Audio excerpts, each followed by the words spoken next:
শাহবাগে অবস্থান নিয়েছে, আমরা ঢাকা শহরে অবস্থান নিয়েছি, আমরা বাংলাদেশের প্রতি গুরুত্বপূর্ণ পয়েন্টে অবস্থান নিয়েছি। আমাদের আজকে আমাদের যে দাবি কোটা প্রথার যৌক্তিক সংস্কার, কোটা প্রথাকে সমূলে নির্মূল করে ন্যূনতম পর্যায়ে শুধুমাত্র সুবিধা বঞ্চিত মানুষের জন্য কোটা নিয়ে আসা, পালন করা না হয়, আমাদের দাবি যদি মেনে না নেওয়া হয়, কাল থেকে সারা বাংলাদেশে প্রতিটি অনেক গলিতে দুর্গ করে তোলা হবে, অফিস আদালত বন্ধ করে দেওয়া হবে, হাইকোর্ট থেকে রাজপথ কোনো কিছুই আর কাজ করতে দেওয়া হবে না। আমার ভাইরা, আমার বোনেরা, আমরা যারা রয়েছে আমাদের বুকের পাটা আরো প্রসারিত হবে যদি আমাদের বুকে বুলেট আসে। বুলেটকে ঢাকা বিশ্ববিদ্যালয়ের শিক্ষার্থীরা ভয় করে না, বুলেটকে বাংলার শিক্ষার্থীরা ভয় করে না। আমরা তো সেই শিক্ষার্থী যারা ৭১ করেছি, আমরা তো সেই শিক্ষার্থী যারা ৫২ করেছি, আমরা সেই শিক্ষার্থী যারা ২৪ করবো। এই ২৪ ইতিহাসের পাতায় লেখা থাকবে, ২৪-এর প্রত্যেকটা বীর সেনানীর নাম ইতিহাসের পাতায় জল করবে। আমাদের ৭১ ঘটেছিল কেন, এই প্রশ্নের আজ উত্তর খোঁজার আমার সময় হয়েছে। আমাদের ৭১ ঘটেছিল বৈষম্যের বিরুদ্ধে অবস্থান নিয়ে স্বাধীন বাংলা, সোনার বাংলা করার জন্য। আজ স্বাধীনতার ৫৪ বছর পরেও যদি সেই বৈষম্য চলে, বাংলা ছাত্র সমাজ আরো ৭১-এর মতো বৈষম্য বিরোধী বাংলা গড়ে তোলার জন্য দুর্বার আন্দোলন করবে। এই হুমকি দিয়ে আন্দোলন, বুলেট দিয়ে আন্দোলন, লাঠি বোমা টিয়ার শেল জবাব দেবে বাংলাদেশ, লাঠি বোমা টিয়ার শেল, লাঠি বোমা টিয়ার গ্যাস, পুলিশ দিয়ে আন্দোলন, হুমকি দিয়ে আন্দোলন, প্রশাসন দিয়ে আন্দোলন। বন্ধুরা, বাংলার ছাত্র সমাজের সম্মিলিত শক্তি, বাংলার মানুষের সম্মিলিত শক্তি বাংলার ইতিহাস বদলে দেওয়ার জন্য যথেষ্ট। বাংলার মানুষেরা, বাংলার মেহনতি মানুষেরা ইতিহাস গড়েছে, আবারও ইতিহাস গড়বে। আমরা বলে দিতে চাই, আমাদের সাথে লাগতে আসবেন না, আমাদের সাথে লাগতে আসবেন না, আমাদের দাবি মেনে নিন। আমরা পড়াশোনে, আমরা ছাত্র, আমরা পড়তে যেতে চাই, কিন্তু যদি রাজপথে আমাদের ঠিকানা হয়, রাজপথকে দুর্গ করে তোলা হবে। বুলেট খাওয়ার জন্য এই প্রস্তুত, বুলেট দিয়ে আমাদেরকে দমন করা যাবে না, যাবে না, যাবে না।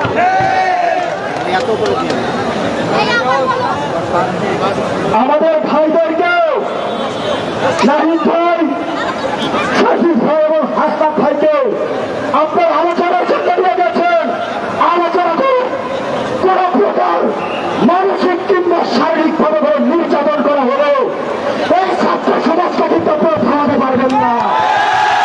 ছাত্র সমাজ কিন্তু জবাব দিতে জানো, ছাত্র সমাজ জেলার তারা ভাঙতে জানো।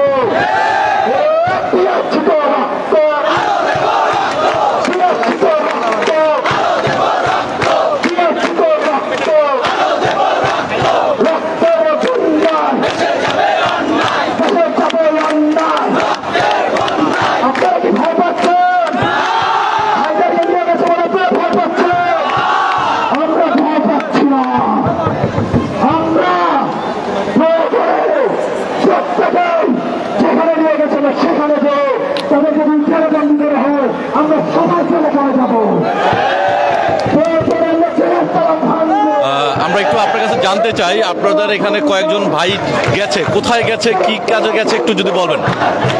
এখন প্রশাসন কোথায় নিয়ে গেছে এটা আসলে ডিরেক্টলি বলা যাচ্ছে না। আমরা যতদূর জানছি যে প্রশাসন তাদেরকে নিয়ে গেছে, কিন্তু লোকেশনটা একজাক্টলি বলে না যে কোথায় নিয়ে গেছে, কি বলে নিয়ে গেছে।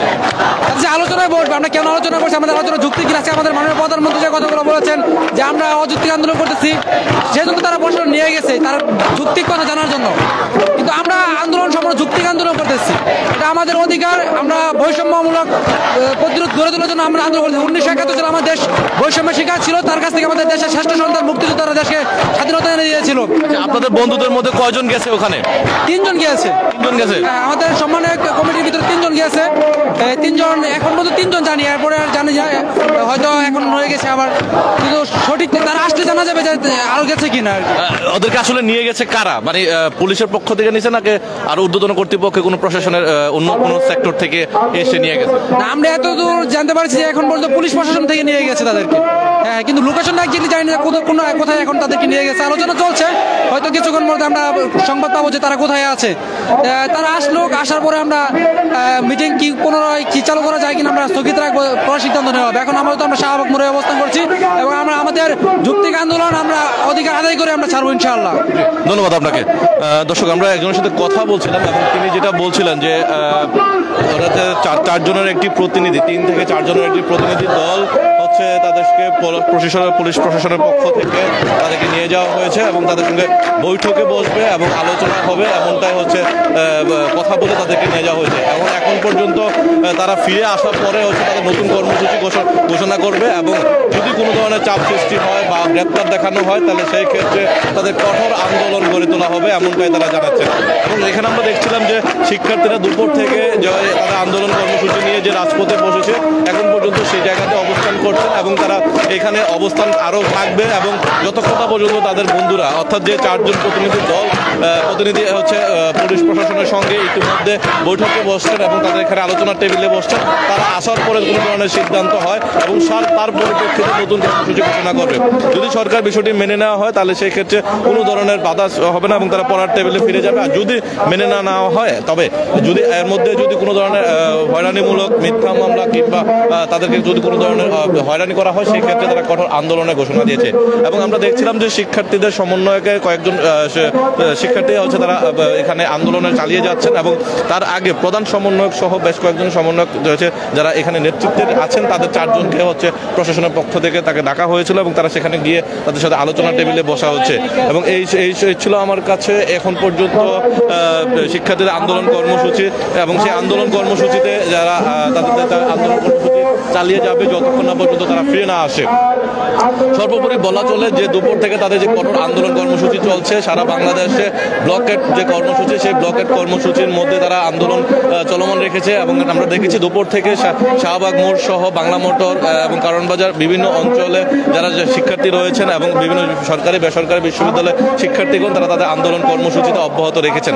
এবং এই পর্যন্ত এখানে শাহবাগে তাদের অন্যান্য জোনগুলো থেকে শিক্ষার্থীরা কিন্তু শাহবাগে এসে জয়েন করলো, কিন্তু অন্যান্য জোনগুলো হচ্ছে ছেড়ে দিলেও কিন্তু শাহবাগের যে প্রধান ফটকটি এখনো ছাড়ে নেই। তবে আমরা একটু আরো কয়েকজনের সঙ্গে কথা বলবো এবং তারা জানতে চাইবো যে আজকে আন্দোলনের কর্মসূচির বিষয়।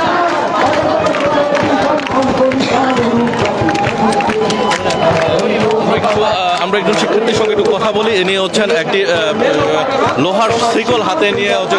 আচ্ছা, আমরা একটু জানতে চাচ্ছি আপনার কাছে, যে জানতে চাচ্ছি আপনি একটি দেখলাম যে লোহার শিকল হাতে নিয়ে দাঁড়িয়ে আছেন, সেটার মর্মটা আসলে কি বোঝাতে চাচ্ছেন?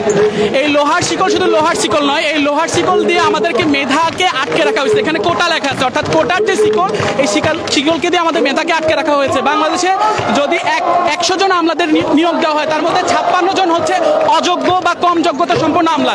এর মাধ্যমে কি আমরা বাংলাদেশের মেরুদণ্ডকে ভেঙে গুড়িয়ে দিচ্ছি না? বাংলাদেশের সংবিধান আমাদেরকে অধিকার দিয়েছে। সংবিধানের 19 নম্বর অনুচ্ছেদ, সংবিধানের 28, 29 দিন এবং 105 নম্বর অনুচ্ছেদে বলা হয়েছে শুধুমাত্র অনগ্রসর শ্রেণীর জন্য কোটা রাখা যেতে পারে, কিন্তু অনগ্রসর শ্রেণীর বাইরেও গিয়ে কোটা রাখা হচ্ছে। আমরা কোটা কোটাবিহীন বাংলাদেশ চাই না, আমরা চাই কোটা সংস্কার। সেই কোটা থাকতে পারে যৌক্তিক পরিমাণে, থাকতে পারে 5%, থাকতে পারে সর্বোচ্চ 10%, কিন্তু 56% কোটা রাখা যেমন যৌক্তিক নয়, পাশাপাশি একই কোটা বারবার ব্যবহার করা। যেমন আমরা ভারতের দিকে তাকাই বা বিশ্বের অন্যান্য দেশের দিকে তাকালে সে সকল দেশের একটা পরিবার থেকে শুধুমাত্র একজন কোটা ব্যবহার করতে পারে বা কোটা সর্বোচ্চ একবার ব্যবহার করা যায়। সেখানে বারবার কোটা ব্যবহার করার মাধ্যমে একটা শ্রেণীকে বিশেষ সুবিধা দেওয়া এবং এর মাধ্যমে মেধাবীদেরকে বঞ্চিত করার কোনো সুযোগ থাকতে পারে না। একজন মেধাবী 100-র মধ্যে 80 পেয়ে যেখানে সে চাকরি পাচ্ছে না, সেখানে শুধুমাত্র পাশ করে 40-50 পেয়ে একজন চাকরি পেয়ে যাচ্ছে, এটি কি বৈষম্য নয়? এর জন্য কি আমরা স্বাধীনতা নিয়ে এসেছি? আমাদের ঢাকা বিশ্ববিদ্যালয় সবসময় মানুষের প্রত্যেকটি যৌক্তিক আন্দোলনে ছিল, এখনো আমরা আছি এবং আমরা বিশ্বাস করি আমরা এই আন্দোলনের মাধ্যমে আমরা শতভাগ নিশ্চিত আমরা আমাদের ন্যায্য হিস্সা, ন্যায্য অধিকার ফিরিয়ে আনতে পারবো। আমি আরেকটু প্রশ্ন রাখি আপনার সঙ্গে, আপনারা যে মেধার কথা বলছেন, যে যেহেতু কোটার কথা বলছেন, সেখানে সরকার চাচ্ছে আগামীতে স্মার্ট বাংলাদেশ গড়ে তুলতে, তো আপনাদের দাবি হচ্ছে কোটার কারণে মেধাবীরা ঝরে পড়ছে, তো যদি ঝরে পড়ে সেই ক্ষেত্রে স্মার্ট বাংলাদেশ গড়তে কতটা গুরুত্বপূর্ণ ভূমিকা থাকবে? প্রথম কথা, যেই 100 জনের মধ্যে 56 জন মেধাবী ঝরে পড়লো, এই 56 জন মেধাবীর প্রথম টার্গেট হচ্ছে সে ইউরোপে অথবা আমেরিকাতে চলে যাবে। এবং আমরা বলছি যে মেধাবীরা কেন দেশ ছাড়ছে? যখন 100 জন মেধাবীর 56 জন মেধাবীকে তার অধিকার আমরা ক্ষুণ্ণ করছি, তখন আপনি কিভাবে আশা করেন যে দেশে ওই 56 জন মেধাবী বসে থাকবে? 56 জন মেধাবী দেশে বসে কি রিক্সা চালাবে নাকি পিয়নের চাকরি করবে? তারা তখন দেশের বাইরে চলে যাচ্ছে তাদের নিজেদের সুবিধার জন্য, তারা বঞ্চিত হচ্ছে। তাদেরকে দেশে রাখতে হলে ব্রেইন ড্রেইন না করে এই ব্রেইনকে বাংলাদেশে রেখে স্মার্ট বাংলাদেশ গড়ার জন্য আমাদের সকল শিক্ষার্থীদের দাবি। প্রধানমন্ত্রী শেখ হাসিনা আমাদেরকে 2018 সালে প্রতিশ্রুতি দিয়েছিলেন, আমাদের বিশ্বাস তিনি তার প্রতিশ্রুতি রাখবেন এবং কোটার পুনর্বহল কোনোভাবেই হবে। আপনি যেহেতু বলছেন মাননীয় প্রধানমন্ত্রীর কথা, আমরা যদি একটু ধরি, আজকে সকালে একটি সংবাদ সম্মেলনে দেখেছিলাম মাননীয় প্রধানমন্ত্রী বলছেন এই আন্দোলনটি অযৌক্তিক। সেই ক্ষেত্রে আপনারা কি মনে করবেন, আসলে আপনাদের আন্দোলনটি অযৌক্তিক না যৌক্তিক? আচ্ছা, প্রধানমন্ত্রীর আলোচনাটা আমি শুনেছি, উনি ওখানে বলেছেন যে 18 সাল থেকে শুরু করে 24 সাল পর্যন্ত নারীদের কোটা না দেওয়ার কারণে অনেক নারীরা সমস্যার সম্মুখীন হয়েছে। উনি সেখানে উল্লেখ করেছেন জেলা কোটা না থাকার জন্য অনেকগুলো জেলা বঞ্চিত হচ্ছে। এখন আমি বলবো এই কোটা চালু করেছিলেন বঙ্গবন্ধু 1972 সালে। 1972 সালে 10% কোটা ছিল এবং বর্তমানে 2024 সালেও 10% কোটা। তাহলে কি আমরা বলবো 72 সাল থেকে 24 সাল পর্যন্ত 52 বছরে নারীদের কোনো উন্নয়ন হয়নি? ওই অনগ্রসর জেলাগুলো কোনো উন্নয়ন হয়নি? এটি তো হতে পারে না। আর কোটা কোনো স্থায়ী সমাধান নয়, কোটা একটি অস্থায়ী সমাধান। একটি নির্দিষ্ট সময় 5 বছর 10 বছরের জন্য কোটা থাকতে পারে। সেখানে স্বাধীনতার 53 বছরে এসেও এই কোটার যে শিকল, কোটার যে বেড়াজাল, সেই বেড়াজাল থেকে বাঁচার জন্য মেধাবীরা আজকে রাস্তায় নেমেছে। মেধাবীরা রক্ত দিতেও প্রস্তুত তাদের ন্যায্য হিস্সার জন্য। সেই ন্যায্য হিস্সা আদায় না হওয়া পর্যন্ত আমরা এই আন্দোলন চালিয়ে যাবো ইনশাআল্লাহ। ধন্যবাদ আপনাকে। দর্শক, আমরা কথা বলছিলাম একজন শিক্ষার্থী যিনি হাতে শিকল বেঁধে কোটার একটি সিম্বল নিয়ে কিন্তু দাঁড়িয়ে আছেন এবং তিনি আন্দোলন করছেন, স্লোগানের সাথে সম্পৃক্ত করছেন সাধারণ শিক্ষার্থীদেরকে। এবং এই মুহূর্তে আমরা দেখছিলাম যে সাধারণ শিক্ষার্থীরা কিন্তু এখনো শাহবাগ মোড়টি দখল করে রেখেছে এবং তার পাশাপাশি কিন্তু এখানে নারী শিক্ষার্থী যারা রয়েছেন তারাও কিন্তু সামনের সারিতে তাদের ভাইদের সঙ্গে কাঁধে কাঁধ মিলিয়ে আন্দোলন চালিয়ে যাচ্ছে। এবং এই যে এখন পর্যন্ত আন্দোলন কর্মসূচি, সেই আন্দোলন কর্মসূচি অব্যাহত রেখেছে এবং তাদের সঙ্গে এখান থেকে 4 জনের একটি প্রতিনিধি দল হচ্ছে পুলিশের প্রশাসনের ঊর্ধ্বতন কর্তৃপক্ষের সঙ্গে কথা বলতে বৈঠকে বসছেন এবং সেখান থেকে তাদের একটি সিদ্ধান্ত আসার পরে নতুন কর্মসূচি ঘোষণার মাধ্য দিয়ে তারা আজকের মতো সমাপ্তি করার কথা জানিয়েছেন এখানকার সাধারণ শিক্ষার্থীরা। এবং এই ছিল আমার কাছে শাহবাগ মোড় থেকে সর্বশেষ তথ্য আপনাদের জানানোর চেষ্টা করেছিলাম। আবারও যুক্ত হব পরবর্তী নতুন আপডেট নিয়ে। সেই পর্যন্ত ভালো থাকুন, ইত্তেফাকের সঙ্গেই থাকুন।